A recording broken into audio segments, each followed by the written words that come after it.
Paul Stoddart, Managing Director for Strategy, Products, Marketing and Business Development with VocaLIink. And VocaLIink run the UK's national clearing systems. We run the BACK system, which is a direct debit 3-day clearing system. We run the faster payment system, which is the new immediate payment real-time system. And we also run Link, which is the world's largest ATM network with over 65,000 ATMs. And we have a range of mobile products and capabilities that we also offer to other markets. And Singapore is in fact the first customer of our real-time immediate payments platform. It went live here in Singapore last year. The system is called Fast and Secure Transfers, and we're delighted to be here in Singapore supporting the Cards and Payments Asia conference. As I just mentioned, we went live last year with working with BCS, the domestic provider of clearing systems here, owned by OCBC. And the Fast system connects more than 14 banks in Singapore to the central clearing system. And one of the pieces of technology that the banks use is our payment gateway to connect to the central switch.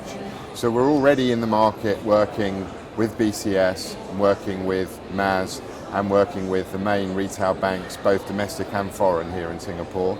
Our plans are to develop those relationships further, perhaps look at some of the mobile capabilities, some of those that we're launching in the UK, and we'd like to do more with the Singaporean banks here to help them deliver those fantastic digital customer experiences through their mobile and digital channels. I think banks in the future, it's always interesting when people ask the question future. I mean, how far away is the future? What I think is happening at the moment is we're seeing a very disruptive and interesting time in financial services globally.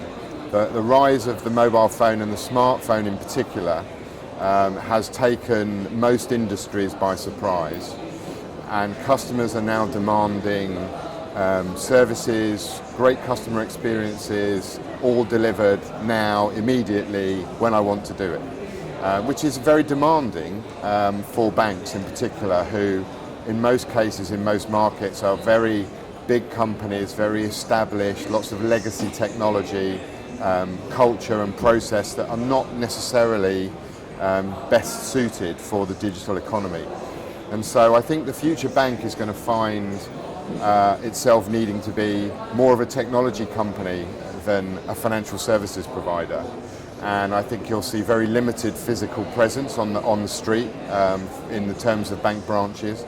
And I think you'll see massive proliferation of wearable technology, biometric authentication, much more intrusive services where the banks almost sit in the background and enable consumers and businesses to go about their daily lives and conduct business without much intervention. I think a lot of them are experimenting.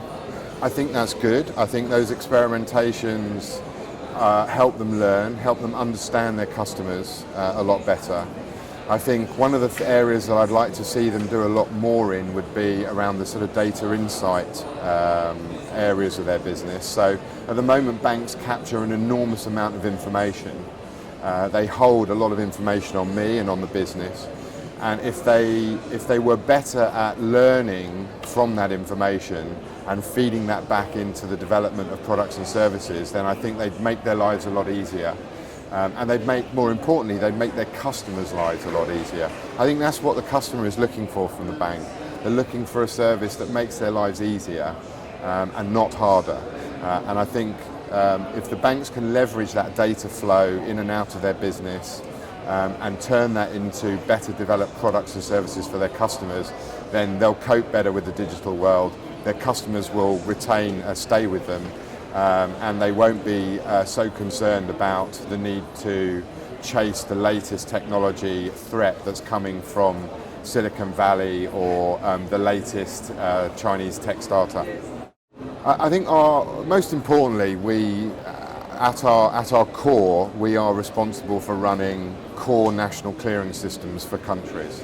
And I think the first and most important thing for us is that we continue to focus on ensuring that the payment systems in any country that we're providing a service are available 24/7 by 365 they never fail, they never disappoint the banks and their customers. So our number one priority is to do what we do very well and make sure that we don't create disruption at a national level by ensuring that the integrity and the resilience of our systems is second to none.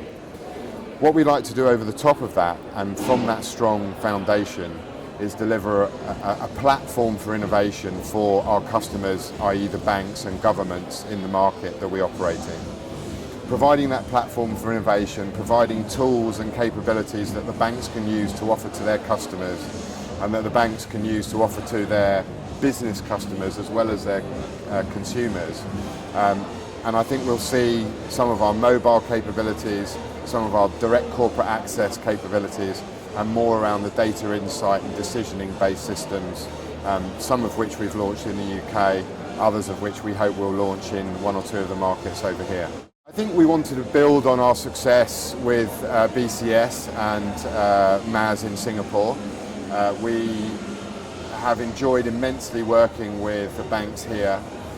We think that Singapore has really taken a bold step forward and leads the region, if not the world, in terms of its advanced clearing and settlement systems. What we'd like to do is raise more awareness of our capabilities, our desire to work with partners, understand more from banks and other companies participating in the event as to how we can learn and feed in those customer requirements for the next set of services that we roll out. It's great. I mean, I always enjoy these events. For me, it's important to be on the ground, to have contact with customers, suppliers, regulators, other vendors, etc., and banks, of course. I've enjoyed speaking here.